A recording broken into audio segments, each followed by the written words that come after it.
안녕하십니까. 통계학 14주차 마지막 시간입니다. 켈러의 통계학에서 16장에 나오는 다중회귀분석 공부하시겠습니다. 그 다중회귀분석이라고 할 때는 독립변수가 여러 개인 경우입니다. 앞에서 우리가 단순 선형 회귀분석을 갖다 공부했는데 거기서는 독립변수가 하나였죠. 독립변수가 여러 개인 경우니까 그만큼 좀 더 복잡해집니다. 그렇지만 뭐 방식이나 이런 것들은 똑같습니다. 다중회귀 모형과 모형 자체 보고 그 다음에 필요조건 먼저 확인하겠습니다. 말씀드린 것처럼 다중회귀 모형은 종속변수 y가 k개의 독립변수들과 어떻게 관련되어 있는지 그 관련성을 갖다 분석하는 겁니다. 그러니까 중요한 건 독립변수가 여러 개라는 것이죠. 독립변수가 여러 개다는 거. 여기 엡실론이 떨어져 나와 있습니다. 엡실론이 이 뒤에 붙어야 되겠죠. 이 뒤에 가서 붙어야 되는데 떨어져 나왔습니다. y는 그래서 f, x1, x2부터 xk까지가 있고 더하기 확률 모형이기 때문에 뭐요? 엡실론을 갖다 집어넣어야죠. 오차항입니다. 자, 이렇게 해가지고 다중회귀 모형은 독립변수가 여러 개인 경우 회귀 모형이다 하는 거 보시면 되겠습니다. 다중회귀 모형 해가지고 이제 펑션 x1부터 xk까지라고 그랬죠. k까지라고 했는데 이걸 이제 구체화된 그 함수로 만들면 이렇게 정형화됩니다. y는 베타1 더하기 베타1 x1 더하기 베타2 x2 해가지고 베타 k xk 더하기 엡실론 해가지고 이렇게 정형화될 수 있습니다. 앞에서도 그렇게 살펴봤죠. 그래서 여기서 이제 우리가 베타1의 값을 추정하고 베타2, 베타3의 값들 이걸 추정을 해야 됩니다. 그래가지고 이제 식으로 만들어서 활용을 해야 되는 것이죠. 여기서 표본 데이터로부터 추정된 회귀식은 여기서 이제 반응 표면입니다. 어떤 선이 아니죠. 반응 표면. 여기서도 지금 독립변수가 두 개 있을 때 가능합니다. x1, x2가 있을 때. 그럼 x1, x2 값에 의해서 높이가 결정돼요. y가. 가지고 여기서 이제 반응 표면이 이렇게 나오는데 반응 표면 나오는데 그 반응 표면에서 y 값은 바로 뭐예요? 각각의 높이가 y 값입니다. x1, x2 값이 결합돼 가지고 나온 높이, 이 높이가 바로 y 값이 되는 것입니다. 이렇게 해가지고 이제 반응 표면으로 표시가 됩니다. 물론 k가 2인 경우에만 이게 가능하죠. k가 2인 경우 산포도와 그 다음에 반응 표면을 표시할 수 있고 만약에 k가 3 이상인 경우에는 뭐 상상도 안 가죠. 그래서 이렇게 해갖고 k가 2인 경우 이제 예를 든다면 산포도하고 반응 표면이 이런 식으로 그려질 수 있다. k가 3 이상인 경우에는 아예 어떻게 그려야 될지 상상이 안 갑니다. 자, 다음에 오차변수의 필요조건입니다. 이거는 단순 선형 회귀 모형에서 봤던 거하고 똑같습니다. 자, 오차변수의 오차항입니다. 엡실론이라고 하는 오차항인데 자, 오차변수의 확률 분포는 정규 분포다. 오차항의 기대치 평균은 0입니다. 당연히 0이죠. 그 다음에 오차항의 표준 편차는 자, 시그마 엡실론인데 일정하다. 오차항 끼리는 독립이다 하는 것입니다.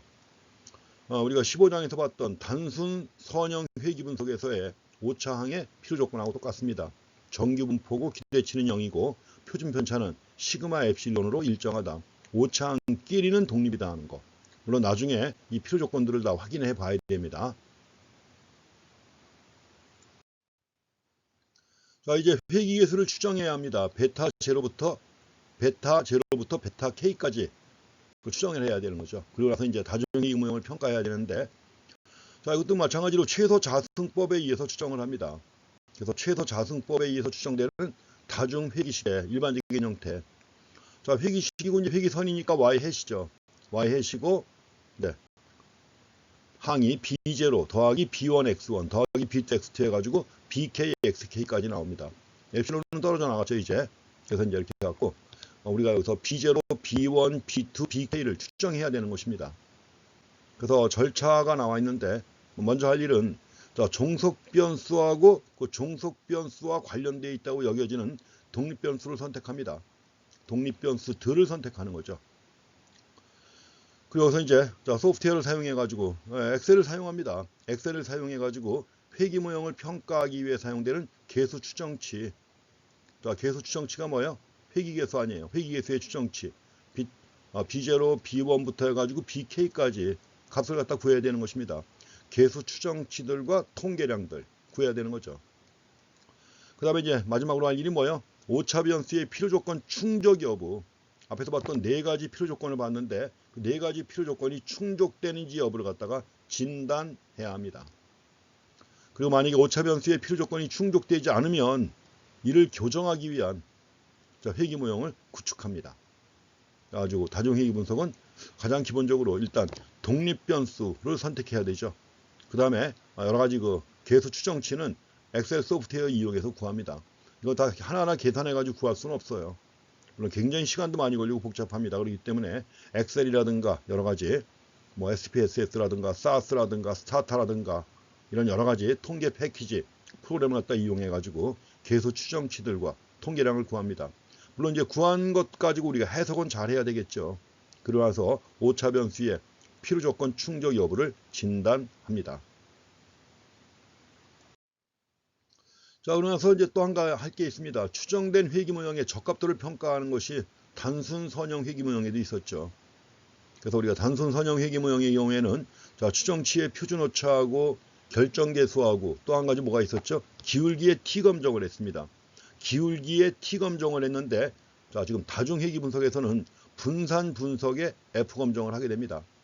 다중 회귀 분석에서는 분산 분석의 f 검정을 한다. 그래서 결국 다중 회귀 분석에서는 추정치의 표준 오차, 물론 이건 이제 오차 제곱합으로 대표가 돼 가지고 이제 나옵니다. 추정치의 표준 오차하고 또 한 가지 결정 계수하고 또 한 가지 분산 분석의 F 검정을 합니다. 기울기의 T 검정은 단순 선형 모형에서 했던 거죠. 이렇게 해갖고 이제 추정된 회귀 모형의 적합도하고 오차 변수의 필요 조건이 만족하면 이제 그 회귀계수 추정치들에 대한 해석을 해야죠. 해석을 하고 종속 변수를 예측해야 되는 거죠. 예측을 해가지고 이제 추정된 회귀 모형을 사용해가지고 종속 변수를 갖다가 예측하는 이러한 절차에 따라 이루어집니다.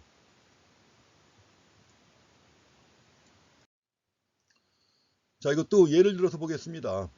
원래 16장 표지에 그 16장 그 서론에 해당하는 표지가 있어갖고 거기서 예제가 제시가 됩니다. 그래서 거기서 이제 소득에 관한 다중 회귀 분석을 제시합니다. 미국에서 나온 통계 데이터입니다. 그래서 General Social Survey, 한국의 경우에도 한국의 사회지표라고 해가지고 여러 가지 데이터가 제시가 되고 있는데 이걸 GSS라고 합니다. General Social Survey 해가지고 GSS 2008년도 자료 이용해가지고 자, 이제 소득이에요. 자, 소득에 영향을 미치는 요인이 뭐냐는 거죠. 소득에 영향을 미치는 요인들 참 많죠. 여기서 이제 나름대로 의미가 있다고 판단되는 독립 변수를 갖다 선택합니다. 자, 독립 변수를 선택했을 때 연령이 있습니다. 연령, age, 교육 연수, education. 그 다음에 주당 근로시간. 주당 근로시간이 많을수록 소득은 많겠죠. 현재 한국 같은 경우에는 52시간을 초과하지 못하게 만들어 놨는데 이게 52시간이냐 아니면 그 이상 하느냐 달라집니다.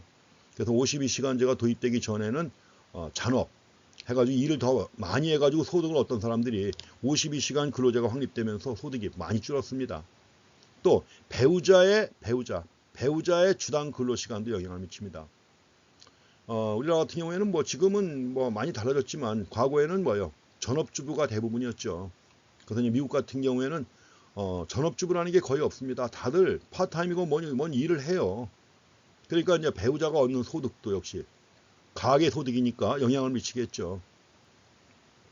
그 다음에 직업 평판 점수도 영향을 미칩니다. 프레스티지 해가지고 직업 평판 점수. 자녀의 수도 영향을 미쳐요. 자녀의 수도 소득에 영향을 미칩니다. 자녀가 많으면 그만큼 이제 지출이 줄어들 것이고 또 자녀가 많으면 자녀를 돌보기 위해서 뭐요? 일할 수 있는 시간이 줄어들죠. 자, 돈을 버는 가족 수도 영향을 미치겠죠. 당연히. 온 가족이 돈을 다 번다. 그러면 소득이 많겠죠. 현 직장의 고용 연수도 영향을 미칩니다. 그러니까 미국에서 이렇게 뭐 꼭 근속 연수가 크게 중요한 건 아니지만 영향을 미칩니다. 오래 근무하면 연봉 높죠. 또 오래 근무했다 그러면 그만큼 숙련도가 높으니까 높은 소득을 얻죠. 근데 여기 나중에 이제 우리가 지적을 하겠습니다만 여기 나와 있는 변수들을 갖다 한번 잘 생각해 보시기 바랍니다. 자, 독립 변수를 갖다 8개를 선택을 했는데 8개 독립 변수들끼리 영향을 미치는 게 없나 한번 생각해 보세요. 독립 변수끼리 영향을 미친다. 있겠죠. 여기서 근데 배우자의 주당 근로시간하고 자녀의 수하고 영향이 있을까요? 영향이 있겠죠. 만약에 자녀가 많으면 배우자의 주당 근로시간은 양육을 위해서 배우자의 주당 근로시간은 줄겠죠. 그것도 영향을 미칠 것이고 또 예컨대 자 교육연수하고 현 직장의 고용연수하고 또 예컨대 연령 따져보세요. 연령하고 그 다음에 뭐예요? 현 직장의 고용연수하고 관련이 있을까요? 없을까요? 당연히 있겠죠. 연령이 높다. 연령이 많으면 현 직장의 고용연수도 증가할 가능성이 높죠. 이런 것도 있고 그 다음에 근데 연령하고 교육연수도 관련돼 있죠. 어느 정도는 관련돼 있습니다. 그 다음에 또 관련되는 게 있죠. 뭐가 있습니까? 또 관련되는 게 예컨대 교육연수하고 직업평판점수하고도 관련이 있겠죠. 자, 교육연수가 많으면 그만큼 뭐예요? 예컨대 예컨대 그 전문 직업에 종사할 수가 있죠. 전문 직업에 종사하게 되면 그만큼 소득이 높죠. 교육연수가 낮으면 그만큼 이제 일반적인 일에만 종사할 것이고 이런 것들이 다 독립변수끼리 영향을 미친다는 점을 일단 감안하셔야 돼요.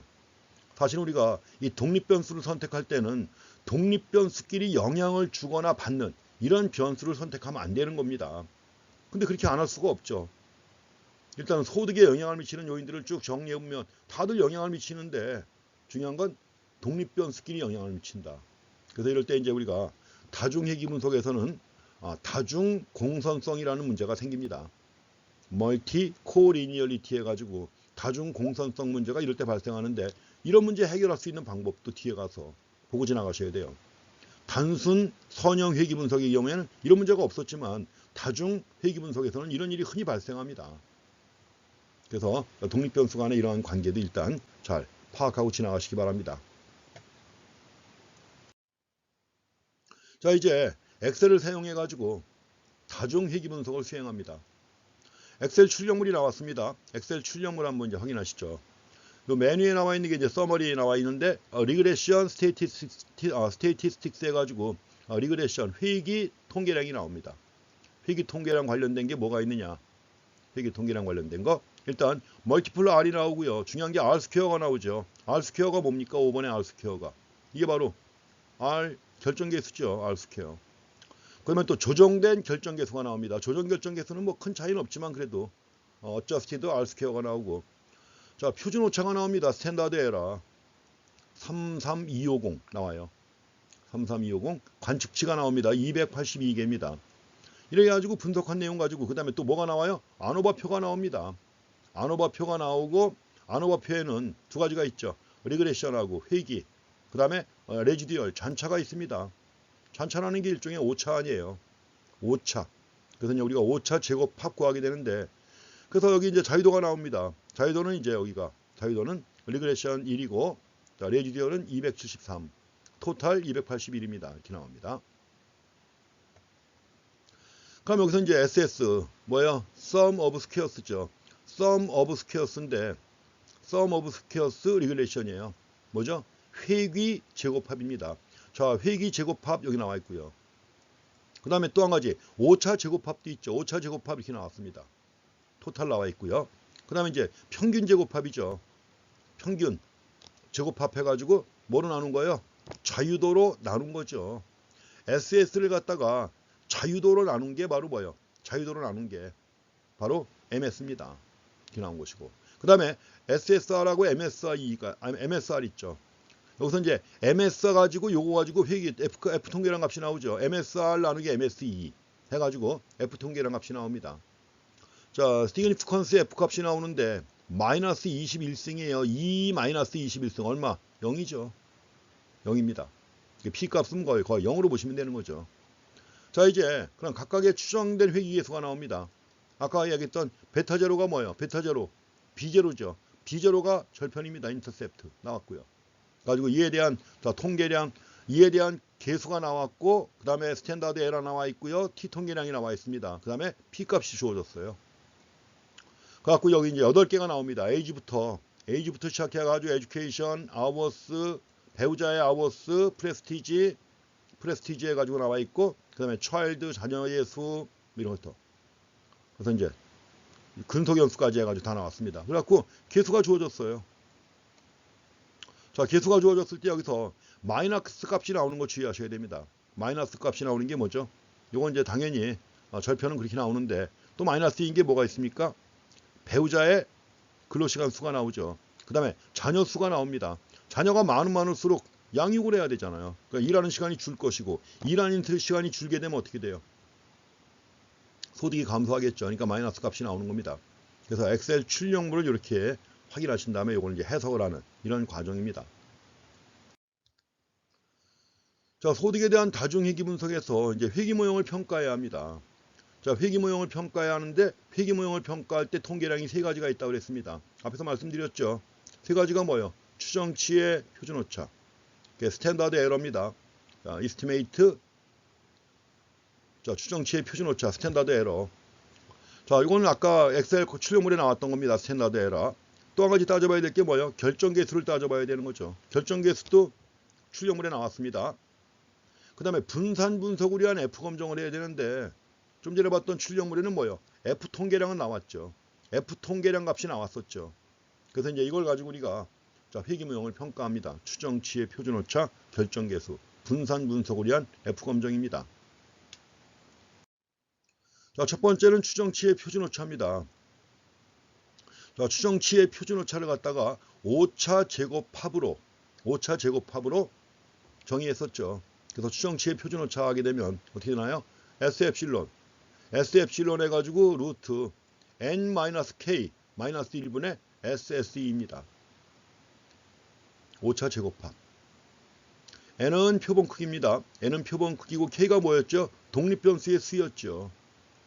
그리고 단순 선형 회귀 모형의 경우에는 k가 얼마예요? 1이죠. k가 1이고 k가 1이니까는 뭐예요? 여기는 n-1이 됐었죠. 여기서도 k가 1이니까 이렇게 해가지고 추정치의 표준오차를 갖다 정의합니다. 근데 추정치의 표준오차를 갖다가 엑셀 출력물에서 나온 게 여기 나와 있죠. 스탠다드 에러가 나왔잖아요. 추정치의 표준오차 해가지고 33250입니다.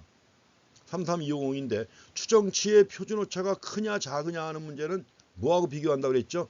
Y의 표본 평균하고 비교하는 거죠. Y의 표본 평균. 이거하고 비교해가지고 크냐 작으냐 판단하는 것입니다. 그래서 이제 Y의 표본 평균은 41746이었는데 여기에 비하면 추정치의 표준오차가 꽤 크죠. 그래서 자, 추정치의 표준오차 Y의 표본 평균과 비교해 봤을 때 상대적으로 매우 큰 것으로 보입니다. 매우 큰 것으로 보인다. 그러면 모형의 적합도가 양호하다고 볼 수 있나요? 없나요? 없죠. 추정치의 표준오차가 크다는 얘기는 결국 모형이 양호하다고 평가할 수 없다는 거죠. 그런데 또 표현을 이렇게 합니다. 상대적으로 양호하다고 평가하는데 유보적이다. 아직은 판단하지 말고 내버려 두자 이런 얘기입니다. 뒤에 가서 판단하자 이런 얘기죠. 그래서 양호하다고 평가하는데 유보적이다. 자, 다음에 두 번째는 결정계수를 갖다 보셔야 합니다. 결정계수. 자, 결정계수는 똑같이 정의화가 됩니다. R²예요. 이게 뭐죠? 설명되는 부분이죠. 1-5차 제곱합 나누기 sum of yi. 이건 관측치입니다. 관측치고 y 평균이에요. 관측치에서 y 평균을 뺀 값을 다 제곱한 다음에 합친 거죠. 그래가지고 이걸 1에서 뺀 겁니다. R²가 0.3374가 나옵니다. 결국 소득 변동의 33.74%가 8개 독립변수에 의해서 설명이 되고 나머지는 설명되지 않는 거예요. 결국 독립변수를 8개 선정했지만 8개 독립변수 가지고 소득 변동을 설명하는 비율이 얼마예요? 33.74. 매우 작은 겁니다. 이게. R²가 이렇게 작다. 그러니까 이제 모형의 적합도에 또 문제가 있는 것이죠. 그래서 이 경우 이제 조정 결정계수를 갖다 하는데 조정 결정계수는 어떨 때 쓰는 거냐 하면 아래 나와 있습니다. 자, 독립변수의 수가 표본 크기에 비해서 상당히 클 때, 이럴 때. 그래서 독립변수의 수가 표본 크기에 비해서 상당히 큰 경우 있죠. 이럴 때는 결정계수가 큰 값을 갖게 됩니다. 당연하죠. 독립변수가 많을수록 독립변수에 의해서 설명되는 비중은 커지겠죠. 당연히. 독립변수가 많으면 그만큼 소득의 변동을 독립변수 가지고 설명하는 비중이 클 거 아니에요. 그래서 결정계수가 큰 값을 갖게 되는데 이걸 조정하기 위한 거예요.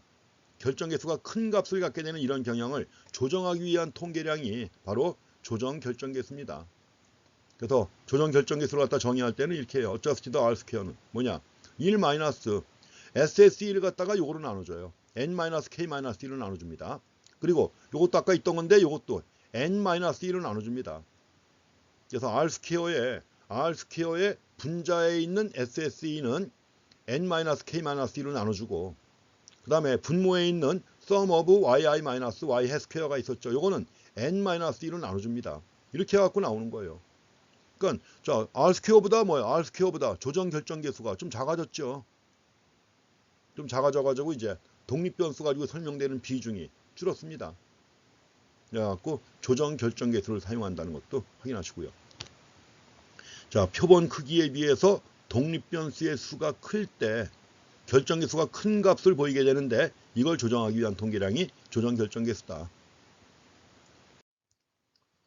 다음에 세 번째 할 일은 뭡니까? 회귀모형의 타당성 검정해가지고 F검정을 합니다. 분산 분석의 F검정을 합니다. 분산 분석의 F검정. 그래서 자, 다중 회귀모형의 전반적인 타당성을 검정하기 위한 거 이거는. 전반적인 타당성을 검정하기 위해서 사용하는 게 분산 분석을 사용합니다. 이 경우 가설은 뭐가 될까요? 가설은 자, 대립가설은 적어도 하나 이상의 회귀계수 베타 i는 0이 아니다 하는 겁니다. 적어도 하나 이상의 회귀계수 베타 i는 0이 아니다. 그럼 당연히 귀무가설은 뭐예요? 베타 1 이퀄 베타 2 이퀄 베타 k 이퀄 0 나옵니다. 그래서 귀무가설이 이렇게 나오고 대립가설이 이런 식으로 나옵니다. 그래서 만약에 귀무가설이 옳다면 독립변수 8개 중 어느 것도 종속변수 y하고 선형관계를 갖지 않습니다. 그럼 독립변수라고 8개 선정했는데 어느 것도 종속변수 y하고 선형관계를 갖지 않는다면 회귀모형은 타당하지 않다는 것이죠. 그리고 만일 적어도 하나의 회귀계수 베타 i가 0이 아니면 회귀모형은 타당성을 갖는 겁니다. 적어도 하나의 회귀계수 베타 i가 0이 아니다. 그러면 회귀모형은 타당성을 갖게 되는 것입니다. 자, 이제 타당성을 검정하기 위해서 지금 분산 분석의 F검정을 한다고 그랬죠. 분산 분석의 F검정을 한다고 했으니까 여기서 이제 먼저 변동의 원천을 따집니다. 앞에서 나왔던 거 변동의 원천, 아노바표입니다. 아노바표에서 변동의 원천이 회귀냐 오차냐 하는 거죠. 그래서 자유도는 여기서 이제 K고 요거는 N-K-1입니다. 자유도의 합계가 얼마? N-1이죠. 그 다음에 여기 SSR입니다. 회귀제곱합이에요. 회귀제곱합 SSR. 아래는 뭐예요? 아래는 오차 제곱합이죠. 아래 오차 제곱합. 그 다음에 이제 평균제곱합이 나왔습니다. 평균제곱합은 어떻게 한 거예요? MSR은 SSR 나누기 자유도. 그 다음에 MSE는 SSE 나누기 N-K-1입니다. 이렇게 해가지고 자, 평균 제곱합을 갖다 구한 다음에 F통계량은 뭐예요? F통계량은 MSR 나누기 MSE지요. MSR 나누기 MSE가 되는 것입니다. 그래서 여기서 이제 우리가 F통계량 값이 17.38이 나왔습니다. 17.38이 나오는데 만약에 F의 값이 크다. F의 값이 크다는 얘기는 결국 뭐예요? 이게 크다는 얘기는 뭐가 큰 거예요? SSR이 SSE보다 크다는 거 아닙니까? 이거보다 크다는 거 아니에요. 그러니까 회귀 제곱합이 오차 제곱합보다 훨씬 크다는 거 아니에요. 그 얘기는 결국 뭡니까? Y 변동의 대부분은 회귀식에 의해서 설명된다. Y 변동의 대부분은 회귀식에 의해서 설명이 되고 따라서 회귀모형은 타당하다는 거죠. 그리고 회귀모형이 타당하면 귀무가설은 기각되는 것입니다. 귀무가설은 기각된다 되는 거죠. 반면에 F의 값이 작다는 것은 그만큼 뭐예요? 회귀 제곱합 SSR이 작다는 거예요. SSR이 작다는 것이고 이 얘기는 결국 Y 변동의 대부분은 회귀식 가지고 설명이 안 된다는 거죠. 자, 회귀식 가지고 설명이 안 되면 모형은 불량한 것이죠. 이렇게 해가지고 타당성을 갖다 검정합니다. 자, 이제 타당성을 검정하는 거 한번 해보겠습니다. 일단 기각력을 설정합니다. 기각력을 설정했고 기각력 설정에 따라서 귀무가설이 기각된다. 그러면 회귀모형은 타당하다는 거죠. 귀무가설이 기각되면, H넛이 기각되면 회귀모형은 타당하다는 것입니다. 자, 기각력 얼마예요? 기각력은 F알파, 자유도가 2개입니다. 자유도가 2개가 있고 F알파보다 F값이 크다. F통계량 값이 F알파보다 크거나, 자, 크거나 아니라 클 때죠. 클 때니까 그럼 알파가 얼마예요? 0.05입니다. 이렇게 해가지고 8273에 나와 있는 거. 물론 계산할 때는 뭐예요? 계산은 굉장히 복잡합니다. 물론 복잡한데 그래도 뒤에 나와 있는 확률표는 이용할 수 있잖아요. 책 맨 뒤에 부록으로 나와 있는 확률표를 갖다 이용해서 구할 수 있습니다. 가지고 이제 구하게 되면 가까운 값으로 구하게 되면 F 통계량 값이 1.98이 나와요. 1.98. 그래서 결국 F 통계량 값이 1.98보다 크면 크다는 거, 이게 기각력이에요. 근데 여기 F 통계량 값이 얼마가 나왔습니까? 17.38이 나와 있죠. 17.38은 1.98보다 크지요. 기각력에 속합니다. 기각력에 속하면 당연히 뭐예요? 귀무가설은 기각되는 것이고, 자, 귀무가설이 기각됐고 귀무가설이 기각되면 회귀모형은 타당하다는 것이죠.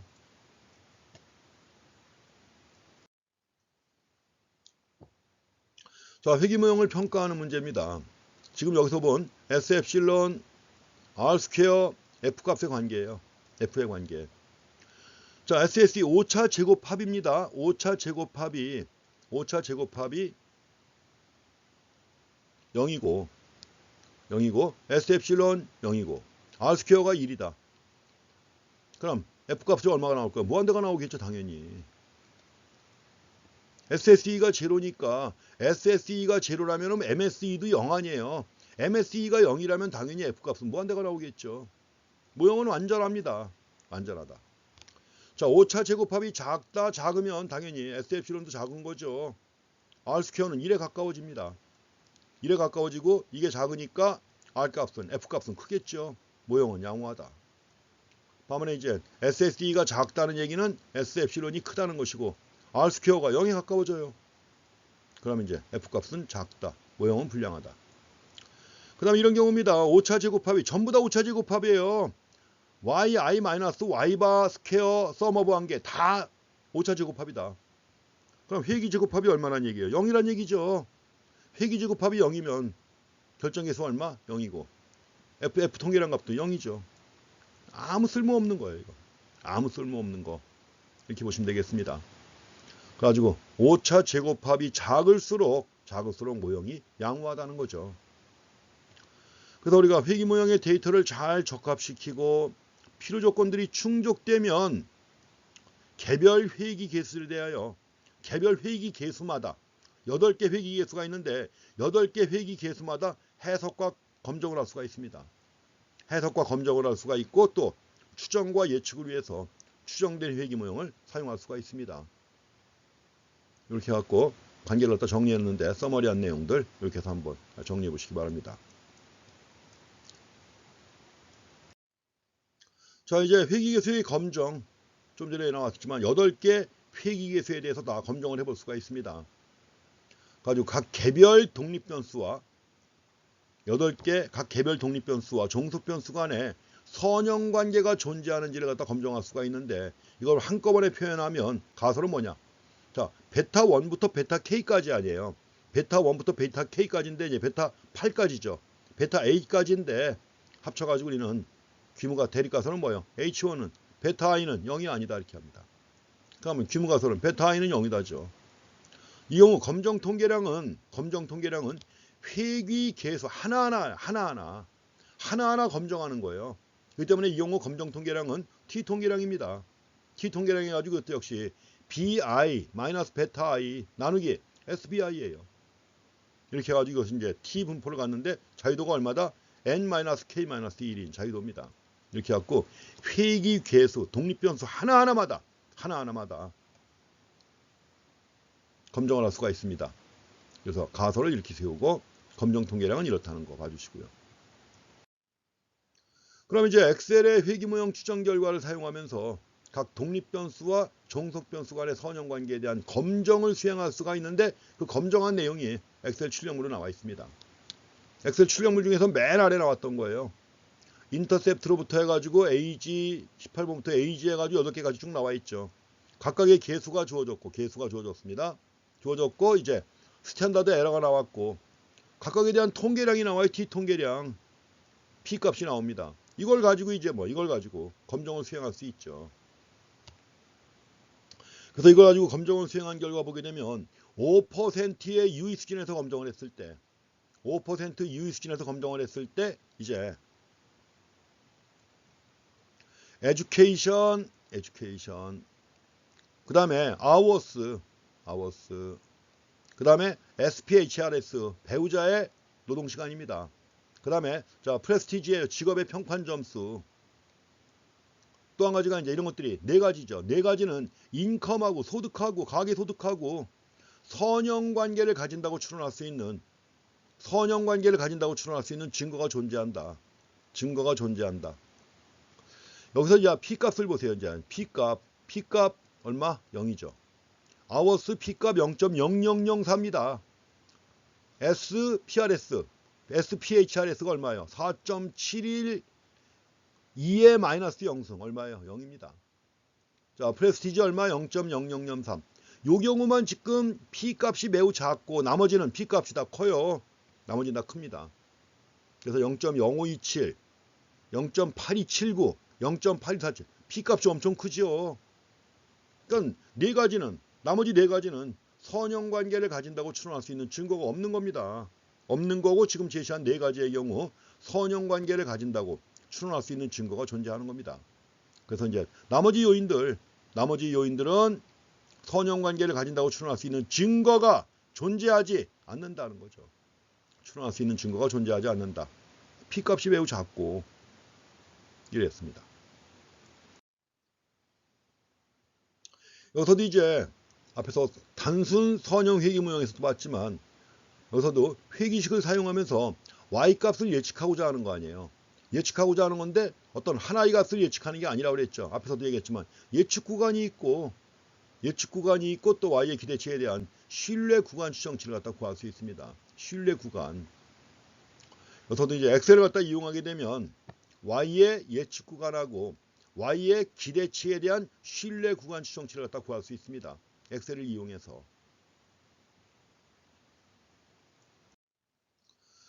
자, 이렇게 해서 회귀식을 사용해갖고 엑셀을 갖다 이용하면 여기서 이제 교육연수 12, 주당 근로시간 40시간, 배우자의 주당 근로시간 수 40시간, 돈을 버는 가족 수 2명, 직업 평판 점수 50, 자녀의 수 2명, 현재 직장의 고용연수 5년인 50세 남성의 소득 수준을 갖다 예측하는 걸 한번 해보는 겁니다.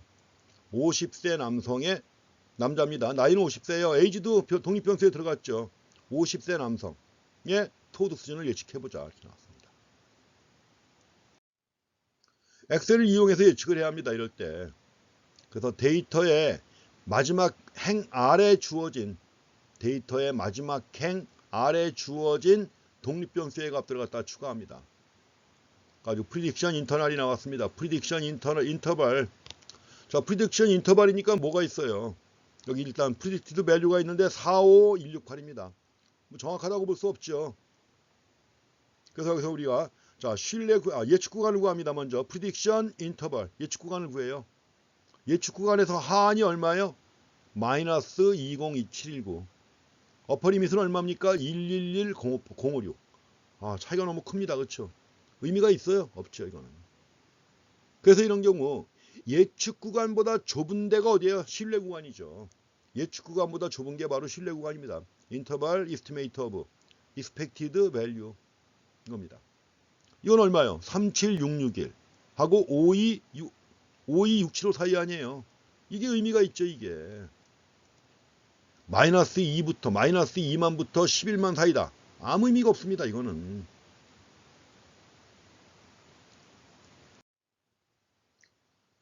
자, 이제 회귀모형의 진단입니다. 회귀모형의 진단. 그것도 선형 회귀모형에서 했던 것처럼 진단하는 것입니다.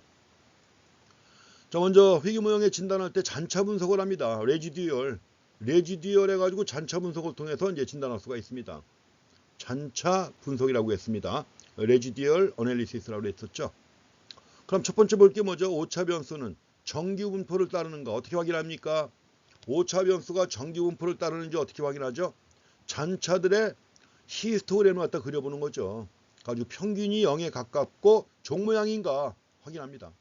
종 모양이면 평균이 0에 가깝고 종 모양이다. 그러면 오차 변수는 정기 분포를 따르는 거죠. 두 번째, 오차 변수의 분산은 일정한가 그랬습니다. 어떻게 하면 돼요? y의 추정치하고 잔차의 산포도를 갖다 그려서 확인합니다.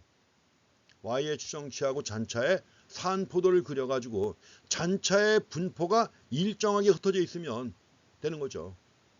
잔차의 분포가 일정하게 흩어져 있으면 오차 변수의 분산은 일정한 것입니다. 만약에 잔차의 분포가 일정한 패턴을 가지고 움직인다면 분산은 일정한 게 아니죠. 그 다음에 오차 변수들은 독립인가 하는 문제입니다.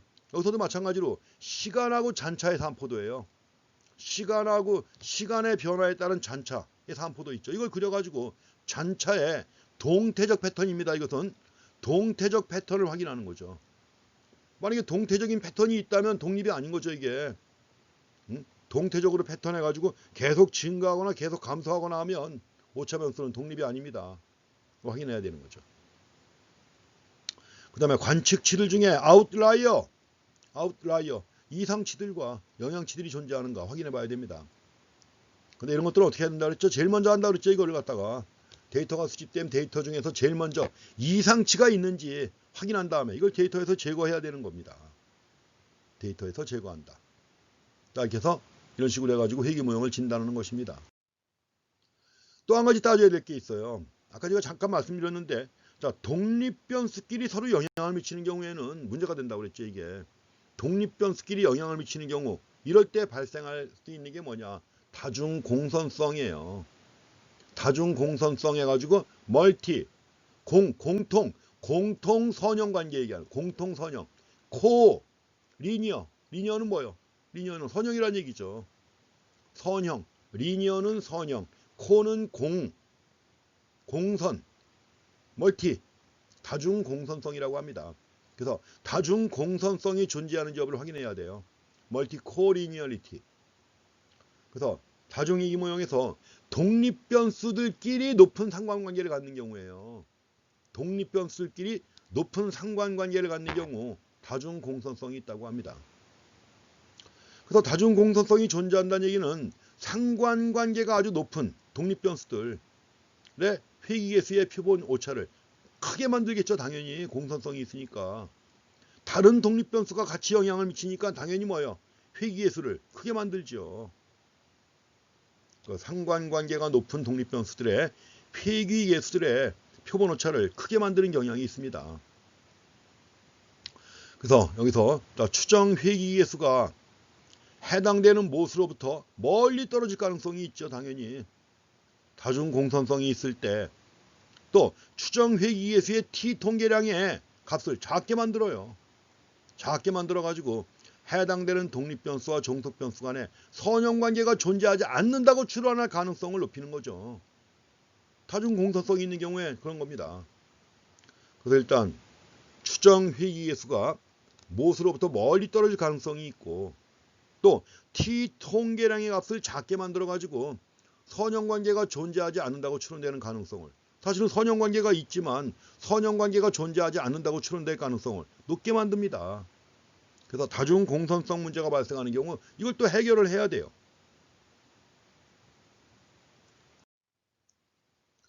앞에서 이제 다중회귀 분석에서 5% 이후의 수준에서 예컨대 연령하고 현재 직장의 고용연수하고 관계가 있어요, 없어요? 관계가 있죠. 당연히 유의하지 않은 변수는 나왔단 말이에요. 앞에서 봤던 엑셀 출력물에서도 나옵니다. 연령하고 현재 직장의 고용연수 당연히 관련이 있죠.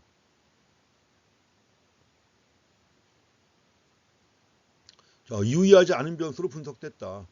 그렇지만 연령과 소득, 현 직장의 고용연수와 소득 간의 상관관계 분석에서는 모두 두 변수 간에 당연히 유의한 상관관계가 있겠죠. 당연히 연령과 소득, 현 직장의 고용연수와 소득 당연히 관계가 있죠. 그래서 이런 경우 이제 우리가 다중공선성 문제를 갖다 최소화해야 돼요. 다중공선성 문제를 최소화해야 되는데 이걸 최소화하기 위해서 서로 독립변수의 선택을 위한 독립변수를 선택해야 되는 거 아니에요. 서로 독립변수의 선택을 위한 단계별 회귀 분석 패키지를 사용합니다. 스텝 와이즈 리그레션이에요. 단계별 회귀 분석 패키지를 사용해 갖고 다중 공선성 문제를 완전히 해소할 수는 없는 거죠. 최소화할 수 있습니다. 다음에 이제 회귀 모형의 진단 또 세 번째입니다. 시계열 데이터의 경우에요. 자, 시계열 데이터의 경우니까는 결국 뭐예요? 전기, 이번 기, 다음 기. 만약에 전기의 상황이 이번 기에 영향을 미치고 이번 기의 상황이 다음 기에 영향을 미친다. 가능성이 있죠. 그래서 인접한 잔차끼리 영향을 미친단 말이죠. 그래서 여기서도 인접한 잔차. 자, 이 i-1 하고 이 i 간의 제1계 자기상관. 자, 제1계 자기상관 해가지고 이렇게 표시합니다. 이 i는 로가 뭐예요? 모상관계수입니다. 자, 모상관계수 해가지고 로가 나와 있죠. 가지고 이 i1, i 빼기 1 더하기 ui 이렇게 나온 겁니다. 그래서 이라고 지금 로는 모상관계수니까 1과 마이너스 1 사이에 있죠. 인접한 잔차끼리 영향을 미치는 거지 상관관계가 있는 거 아니에요. 상관관계가 있기 때문에 여기서 상관계수를 도입해가지고 표시를 하는 겁니다. 로를 도입해가지고. 그래서 이 i는 로 곱하기 2의 i-1이다 이거죠. 1 더하기 ui다 하는 겁니다. 그래서 이런 제1계 자기상관이 이런 건데 그러면 제1계 자기상관이 존재하는지 검정을 해야 돼 이것도. 그래서 제1계 인접한 잔차 간에 제1계 자기상관이 존재하는지에 대한 검정을 해야 되는데 이럴 때 사용하는 게 더빈, 왓슨 검정 통계량입니다. 많이 쓰는 거예요. 아주 통계 분석을 할 때. 더빈, 왓슨 검정 통계량. 두 명의 학자가 만든 통계량입니다. 그래서 여기서 더빈, 왓슨 검정 통계량은 표시할 때는 스몰 t로 표시합니다. 스몰 t로 표시한 다음에 스몰 t는 sum of ei 스퀘어 분의 자, sum of ei 마이너스 ei1 스퀘어예요. 자, sum of ei 스퀘어드 분의 sum of ei 마이너스 ei1 스퀘어드입니다. 물론 여기서 이거는 i가 2보다 커야 되는 거죠. 당연히 2보다 커야 되는 이런 상황입니다. 이래가지고 D값을 계산하면 D값이 4와 0 사이 값으로 나와요. D값이 더빈 왓슨 통계량의 경우 값이 4와 0 사이에 위치합니다. 그럼 이걸 우리가 해석을 해야 되는 것이죠. 해석을 해야 되는데 표로 간단하게 제시해놨습니다. 더빈 왓슨 검정. 양의 제1계 자기상관, 음의 제1계 자기상관의 경우 그냥 또 이건 자기상관에 대한 검정입니다. 이렇게 나와 있죠. 가지고 여기서 이제 0에서부터 4까지인데 0에서부터 4까지입니다. 이 사이에 2가 있죠. 당연히 2가 있고 그 다음에 뭐예요? 더빈 왓슨 통계량의 lower, upper 이렇게 나와 있습니다. 이건 이제 위니까 음의 제1계 자기상관이 있죠. 음의 제1계 자기상관의 경우에는 4-d upper, 4-d lower입니다. 가지고 이것이 이제 자 4-d 하고 4 사이에 있을 때 음의 자기상관이 있는 것이고 그 다음에 0에서부터 요 사이에 있을 때는 음의 자기상관 증거가 없다. 마찬가지로 우의 경우도 마찬가지입니다. 우의 경우에도 더빈 왓슨 통계량의 어퍼하고 4 사이 있죠. 4 사이에 위치할 때는 양의 자기상관 증거가 없다는 얘기입니다. 양의 제1계 자기상관, 음의 제1계 자기상관이에요. 자, 이 경우라면 여기서 더빈 왓슨 통계량의 하한값, 상한값은 얼마냐 하는 건데 이게 바로 역시 부록에 나와 있습니다. 부록의 확률표에 나와 있어요. 자, 이렇게 해가지고 더빈 왓슨 검정을 하는데 뭐 이렇게 간단하게 한번 써보면 되는데 써보지 않고서는 사실 쉬운 게 아니죠. 여기서 이제 한 가지 예제를 갖다 보겠습니다. 크리스마스 주간에 스키 리프트 매출에 관한 내용입니다. 그래서 두 가지 기후 변수가 있어요. 두 가지 비유 변수 해가지고 자 인치 기준 우리 보통 센티미터지만 미국에서는 인치 쓰죠. 인치 2.54cm죠. 자 인치 기준 총 강설량을 x1으로 하고 그 다음에 화씨 기준 평균 온도입니다. 화씨 기준 평균 온도 아주 x2예요. 여기에 기초해가지고 한 스키 리조트의 크리스마스 주간의 리프트 티켓 판매 수요를 예측하는 거예요. 판매 수를 예측하는 모양입니다. 자, 인치 기준의 총 강설량, 화씨 기준의 평균 온도, 여기에 기초해가지고 크리스마스 주간의 스키 리프트 티켓 판매 수를 예측하는 모형을 개발할 수 있는가 하는 겁니다. 가지고 이걸 위해서 경영자가 과거 20년 동안의 관련 데이터를 수집했습니다.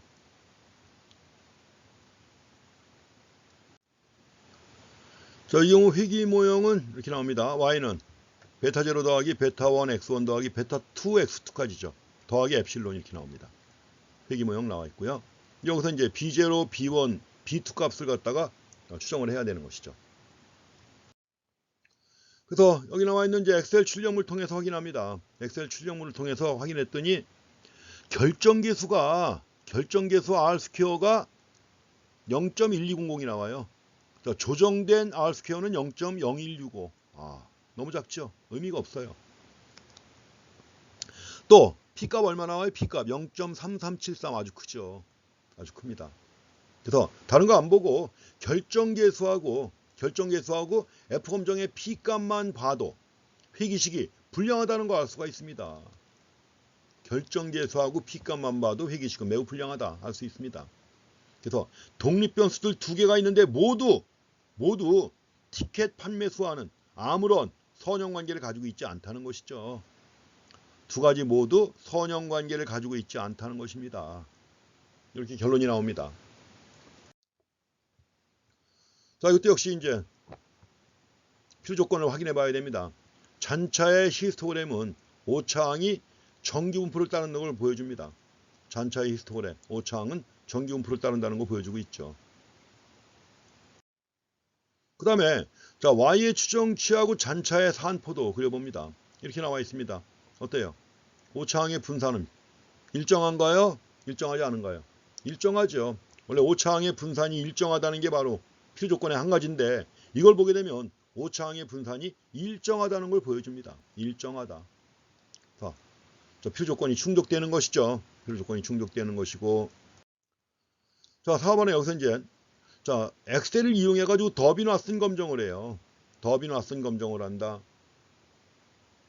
그래서 회귀 분석 결과 구해진 잔차들에 대해서 더비너슨 검정을 합니다. 더비너슨 검정을 했더니 더비너슨 통계량 값이 얼마가 나와요? 0.5931이 나옵니다. D는 0.5935가 나와요. D는 0.5935다.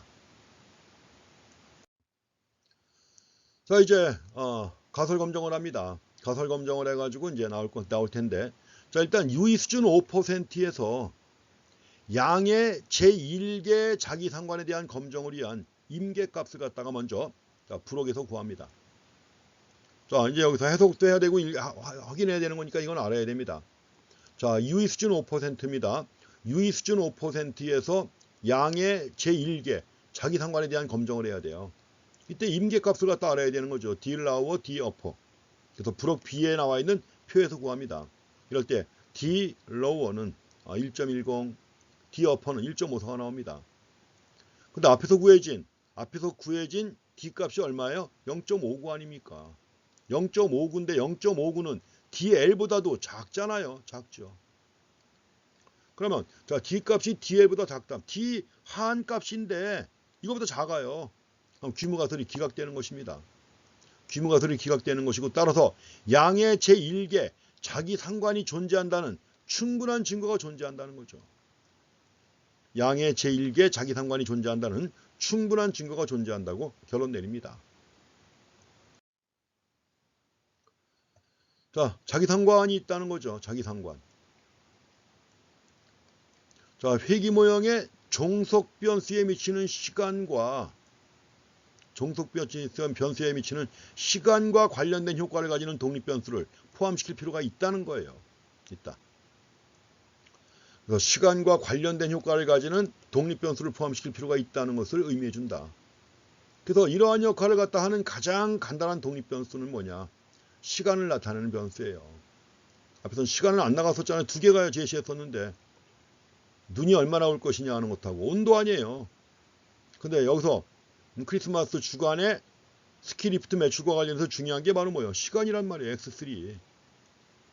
가지고 회기 모형에다가 X3를 갖다 추가로 포함시킨 거예요. X3를 갖다 추가로 포함시켜 갖고 나왔습니다. 시간 관련된 변수죠. 가지고 이제 자, 다시 한번 회기 모형 만들었더니 자, 베타 3까지 나옵니다. 이제 베타 3까지 나오고 베타 3 곱하기 X3 한 다음에 엡실론이 나왔죠. 여기까지 포함시켰습니다. 구하니까 이렇게 하니까 결정계수가 어떻게 됐어요? 크게 높아졌죠. 0.7410 자, 수정된 결정계수죠. 0.6924. F값, P값이 얼마가 나왔어요? 0이 나왔죠. 이제. 그럼 이제 자, 시간 관련된 변수를 포함시키니까 시간 관련 변수를 포함시키니까 결정계수와 F검정은 회기식이 타당하다는 걸 보여주는 겁니다. 회기식이 타당하다. 가지고 결국 자, 강설량과 함께 시간 변수가 리프트 티켓 판매수와 선형 관계를 가진다는 걸 확인할 수 있습니다. 이렇게 갖고 이제 모형이 충분한 설명력이 없으면 자꾸 모형을 갖다가 변형시켜 주는 겁니다. 여기 뭐 새로운 잔차들에 대한 더비 낯선 검정을 수행하는 결과가 나왔는데 새로운 잔차들에 대한 더비 낯선 검정해가지고 더비 낯선 통계량이 1.885가 나왔습니다. 그래서 이걸 통해서 이제 제1계 자기 상관이 존재한다는 충분한 증거가 존재하지 않는다고 결론 내린다. 나왔습니다. 검정 과정은 연습 문제로 나와 있다. 그래서 우리가 회기 모형을 개선하게 되면 예측도 정확해지고 예측이 정확해지면서 또 뭐예요? 광고에 회기 분석 결과 갖다 이용할 수 있죠. 그래서 회기 모형을 계속해서 개선해 나가는 이런 과정을 통해서 예측이 정확해지고 예측이 정확하다면 광고도 제대로 할 수가 있는 거죠. 이렇게 해가지고 우리가 다중 회기 분석에 관한 내용들을 정리해 봤습니다. 자, 계절학기 통계학은 여기까지입니다.